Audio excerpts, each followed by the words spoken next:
আসসালামু আলাইকুম। আজকে দুইটা রাউটারের মধ্যকার ডিফারেন্স নিয়ে কথা বলবো। একটা হচ্ছে TP-Link-এর Archer C6v3.20 আর একটা হচ্ছে একই ব্র্যান্ডের Archer C64। আর আপনাদের মনের ভিতরে যে কনফিউশনটা আছে যে C6v3 ভালো নাকি C64 ভালো, কোনটা আসলে নেওয়াটা উচিত হবে, এই প্রশ্নেরও অ্যান্সার আপনারা আজকে পেয়ে যাবেন। এবং সঙ্গে সঙ্গে এটাও জানতে পারবেন যে কোন ধরনের কন্ডিশন হলে আপনারা C6v3 কিনবেন এবং কোন ধরনের কন্ডিশনে C64। বরাবরের মতোই পুরো ভিডিও জুড়ে আমি মাঝারুল ইসলাম আছি আপনাদের সাথে, আর আপনারা দেখছেন total solution plus the ultimate tech solution.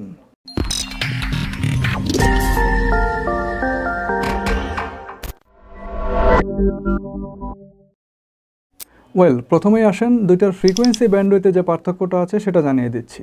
তো দুইটাই হচ্ছে ডুয়েল ব্যান্ডের রাউটার। দুইটার মধ্যে আপনারা দুইটা ফ্রিকোয়েন্সি পাবেন, 2.4 GHz-এর জন্য একটা আর 5 GHz-এর জন্য একটা। 5 GHz-এর ব্যান্ডউইথ দুইটার ক্ষেত্রেই আপনারা 867 Mbps পাবেন। 2.4 GHz-এ গিয়ে পার্থক্য পাবেন। 2.4 GHz-এ C6v3-তে হচ্ছে আপনার 300 Mbps আর C64-এ হচ্ছে 400 Mbps। যদিও এই জিনিসটা ওদের ওয়েবসাইট এবং বক্সে দুই জায়গাতেই লেখা আছে, বাট আমি যখন টেস্ট করেছি তখন আমি কোনোভাবেই 300 Mbps-এর উপরে পাই নাই C64 থেকে। এমনকি আমি C64-এর যে চ্যানেল উইথটা অর্থাৎ 2.4 GHz-এর যে চ্যানেল উইথটা সেটাকে বাড়িয়ে 40 MHz করে দিলেও সেখানে 300 Mbps-এর উপরে আসলে পাওয়া যায় না। সেকেন্ডলি C6v3-তে আপনারা একটা মেশ টেকনোলজি করার মতো একটা সিস্টেম পেয়ে যাবেন, সেটার নাম হচ্ছে ওয়ান মেশ। আপনারা ওয়ান মেশ সাপোর্টেড অনেকগুলো রেঞ্জ এক্সটেন্ডারের সমন্বয় একটা ওয়ান মেশ সেন্ট্রালাইজড একটা মেশ টেকনোলজি গঠন করতে পারবেন। অর্থাৎ C6v3-টা মাঝখানে থাকবে এবং চারদিকে আপনার থাকবে হচ্ছে কতগুলো রেঞ্জ এক্সটেন্ডার এবং সেগুলো থাকবে ওয়ান মেশ সাপোর্টেড। এই one mesh supported range extender এবং ওয়ান মেশ সাপোর্টেড রাউটার এগুলোর সমন্বয় আপনার একটা সেন্ট্রালাইজড ওয়ান মেশ টেকনোলজি দিয়ে হোল হোম মেশ ওয়াইফাই সিস্টেমের মতো একটা সিস্টেম তৈরি করতে পারবেন। এটা আপনাদেরকে রেঞ্জ এক্সটেন্ড করতে বেশ সহায়তা করবে, বাট জিনিসটা কিন্তু কস্টলি।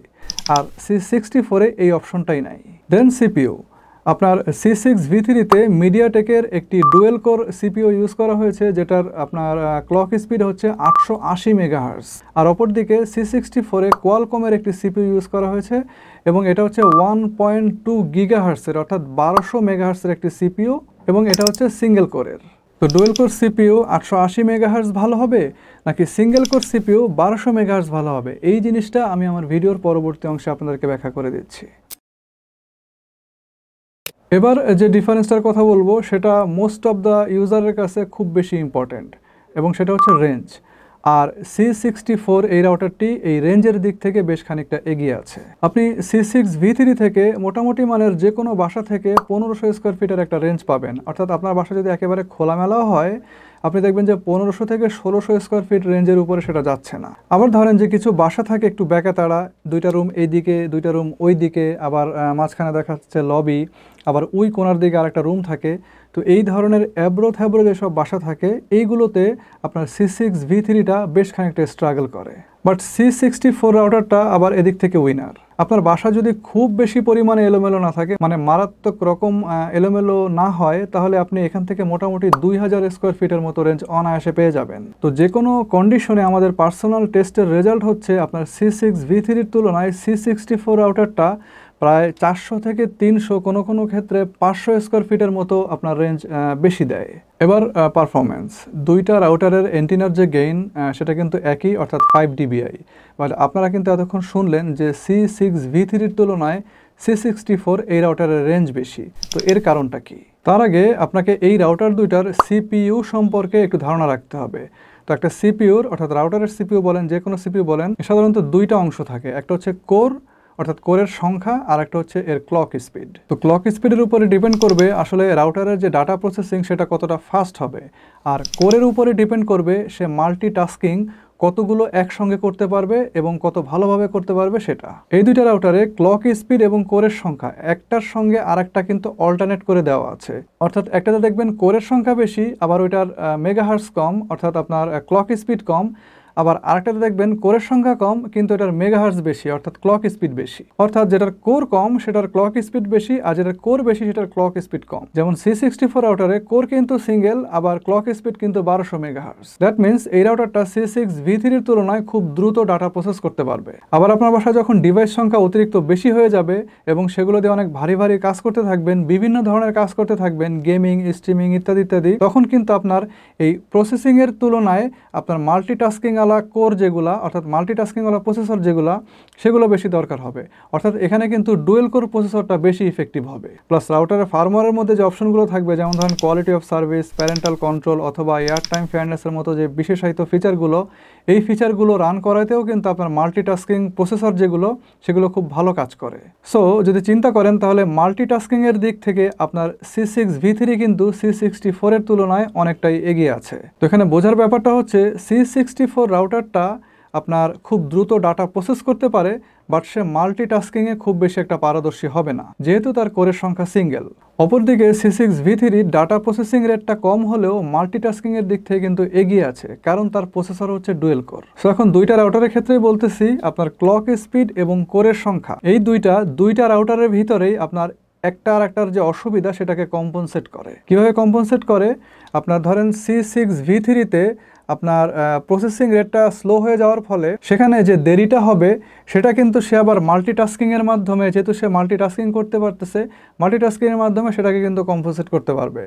আবার C64 রাউটারের ডাটা প্রসেসিংটা বেশি হওয়াতে আপনার তার যে সিঙ্গেল কোরের কারণে মাল্টিটাস্কিংয়ের যে প্রবলেম হইলো সেটা কিন্তু একটু কম্পনসেট হবে। তো এই জন্য বললাম যে দুইটার যে দুই সুবিধা দিছে তারা অল্টারনেট করে, যে এইটাতে এটা দিছে আর ওইটাতে আরেকটা দিছে, এই দুইটা সুবিধা মূলত অপর দুই অসুবিধাকে কম্পনসেট করবে, যার কারণে আপনারা মোটামুটি এই দুইটা রাউটার থেকে প্রায় সমান সমান পারফরমেন্স পাবেন। প্রায় বললাম এই কারণে যে পার্থক্য আছে এখানে 19-20 বা ধরেন 18-20 পারফরমেন্স পাবেন, এর থেকে খুব বেশি একটা মানে এদিক সেদিক হবে না। তো যতটুকু ডিফারেন্স আছে অতটুকুর মধ্যে আপনারা C6v3-র কাছ থেকে বেটার পারফরমেন্স পাবেন। এবার রেঞ্জ। তো যেসব রাউটারে আপনার ডাটা প্রসেসিং হাই থাকে, অর্থাৎ ক্লক স্পিডটা বেশি থাকে, যেমন C64-এ ক্লক স্পিডটা বেশি, এইসব রাউটারের ক্ষেত্রে দেখা যাচ্ছে যে এগুলো খুব হাই রেঞ্জই হয়, অর্থাৎ রেঞ্জ খুব বেশি থাকে এগুলোর। তো এই রাউটারটাতে ডাটা প্রসেসিং ভালো থাকার কারণে লং রেঞ্জেও আপনি এই রাউটারের কাছ থেকে খুব ভালো স্পিড এনজয় করতে পারবেন। তো এই কোর এবং ক্লক স্পিড, এটা কিভাবে রাউটারের যে পারফরমেন্স সেখানে এবং যে রেঞ্জ সেখানে প্রভাব বিস্তার করে, এটা নিয়ে আমি বিস্তারিত একটা ভিডিও করে দিব খুব রিসেন্টলি। আপনারা সেই ভিডিওটা দেখলে আসলে আজকের এই ভিডিওর সঙ্গে বেশ খানিকটা রিলেট করতে পারবেন এবং আপনাদের ধারণাটা আসলে ক্লিয়ার হয়ে যাবে। যেহেতু কম্প্যারিজন ভিডিও, আমি আর ওই জিনিসগুলো এখানে ইনক্লুড করতেছি না। তবে ফাইনাল একটা কথা জেনে রাখেন যে আপনার রেঞ্জ যদি খুব বেশি একটা না হয় এবং আপনার বাসায় যদি অনেক ধরনের ডিভাইস থাকে, সেই ডিভাইসগুলোতে যদি আপনি অনেকগুলো কাজ করেন আর আপনি যদি ডিসাইড করে থাকেন যে আপনি এই দুইটা রাউটার একটা কিনবেন, তাহলে আপনার জন্য C6v3-টা চয়েস করা ভালো হবে। আর এর ঠিক অপোজিট যদি হয়, অর্থাৎ রেঞ্জ অনেক বেশি লাগবে, ডিভাইস সংখ্যাও তুলনামূলকভাবে একটু কম আছে, মাল্টিটাস্কিং সেখানে কম হবে, কিন্তু রেঞ্জটা ভালো লাগবে, তাহলে আপনি নিশ্চিন্তে চোখ বন্ধ করে C64, যদি আপনার চয়েস এই দুইটা রাউটারের মধ্যে হয়। তো C6v3 নিয়ে একটা টিপস এখানে আপনাদের সঙ্গে শেয়ার করি।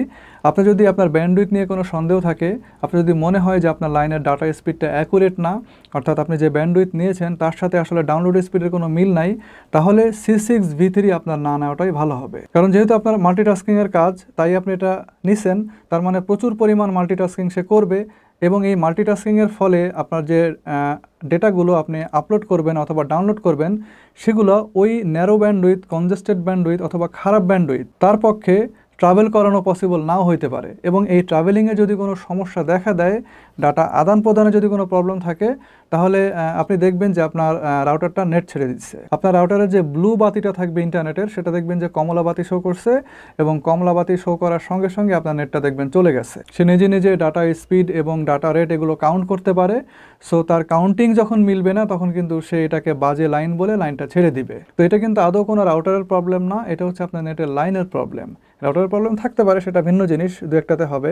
আর আপনি দেখবেন যে এই C6v3 নিয়ে একটা মানে অভিযোগ আছে, যেটা নাকি লাইন ছেড়ে দেয়। তো এটার লাইন এই কারণেই আসলে ছেড়ে দেয় যে আপনার ব্যান্ডউইথের কোয়ালিটিটা খারাপ, যে খারাপ কোয়ালিটিটা আসতেছে সেটা অ্যাকসেপ্টেবল না এই রাউটারের কাছে। তো এই জিনিসটা আবার C64 এর ভিতরে নাই, সে যে কোনো ধরনের লাইনই আসলে দেখি যে অ্যাকসেপ্ট করতে পারে।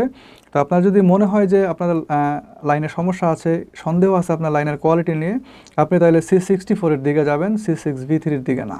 আর C6v3 এর দাম হচ্ছে আপনার 3400 থেকে 3500 টাকা, আর C64 এর দাম হচ্ছে 3200 টাকা। তো আশা করি পার্থক্যগুলো বুঝতে পারছেন, কার কোনটা লাগবে হয়তো বা এতক্ষণে ডিসিশন নিয়ে ফেলছেন।